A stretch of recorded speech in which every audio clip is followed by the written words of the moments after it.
Hi, my name is Aaron. I'm a biblical scholar and I help you read the Bible better. I got this lovely comment on the last video I made talking about a change that First Chronicles makes to Second Samuel. Can we just say Chronicles glazes David, though? Yes, we can say that, but also, no, we shouldn't just say that.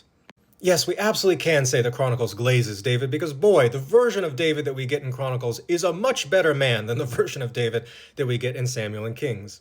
This is mainly because Chronicles just outright deletes most of the terrible things that David does. If you've read 1st and 2nd Samuel lately, you'll know that his rise to power is marked by a violent ambition, political marriages, traitorous mercenary work, bribery, and then a series of assassinations.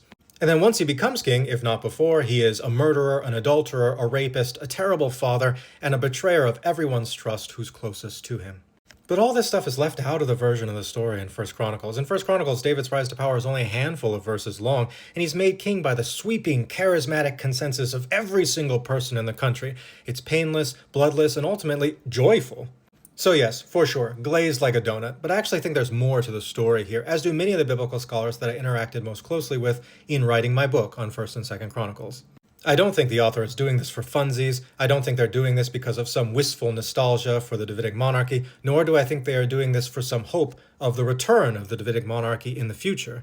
Instead, I think the author of Chronicles is sanitizing David's story in order to support the thing he actually cares about, and that's the temple.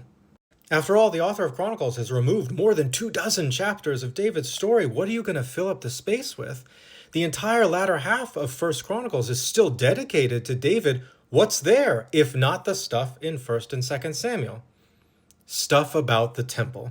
For the author of Chronicles, one of his primary theological goals is to present David as the king who prepares his community for temple service.